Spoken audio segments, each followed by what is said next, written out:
Every great journey begins with the first step. And we took our first step about a decade ago. When we started in retail, our first stores were kind of like many retailers, They were your prototypical stores put in a mall. Then we discovered that if you can tailor a store uniquely to its setting, it can actually improve communities.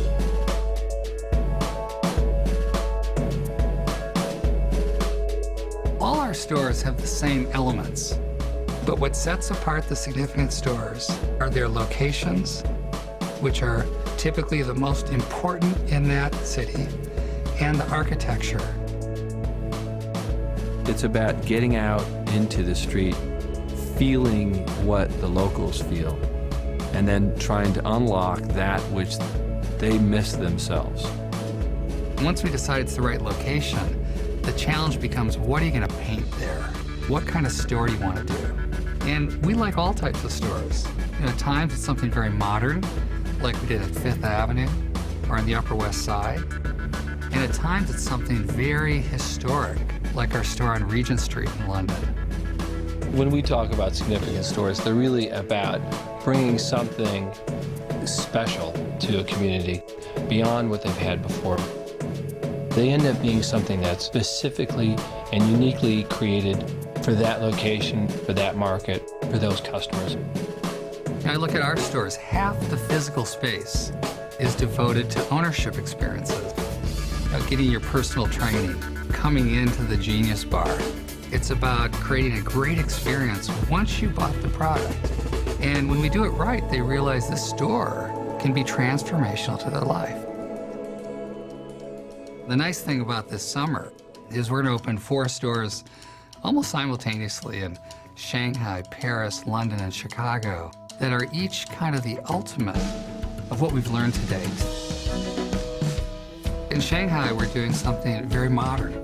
We've got this spectacular glass cylinder that looks like it just, dropped in out of space. And it's located right across from Shanghai's major landmark, the Oriental Pearl Tower. We've made the largest pieces of curved glass ever manufactured, and there it sits. Most retailers view their space as the square footage they rent. We view our space, the environment we inhabit. And we kind of realized over time that there's something great about the history of these locations. And so when we go to a place like Paris, you want to respect that. The Apple Store at the Opera is really all about preservation. And that space is so elegant. The skylight creates the sense of being, not in a building, but really outside. And so we've restored that thing to its original intent. And in many ways, we show respect for so much history. Every one of our stores, our primary objective is to create a place that people will love.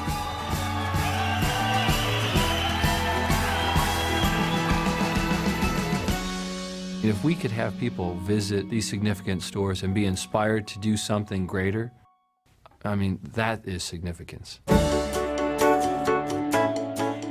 The Covent Garden store being the 300th store, it's such a perfect marker. I think everything from 300 on will be like nothing before.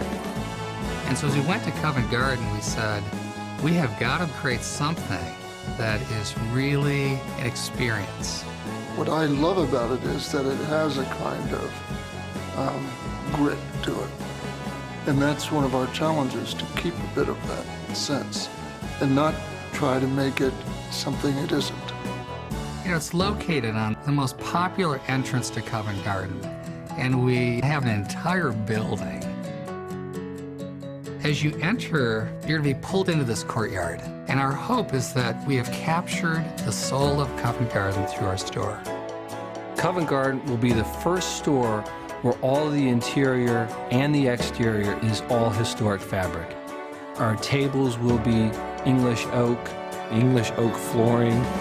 And each room will host a unique Apple product line. And then as you move up the stairs, and we actually have 2 glass stairs, we've never done that before, they take you to our service. The hallmark of the Apple Store But then you're not done because you go all the way up to the 3rd floor. And so there's kind of a grace with which you move or get pulled through the space. And I think people will enjoy discovering the store. Covent Garden, it's one of our most special and prized stores. In many ways, it's the best that we've done so far because it's got all of our thinking from the 299 steps that have preceded it. And what we look forward to is that next step.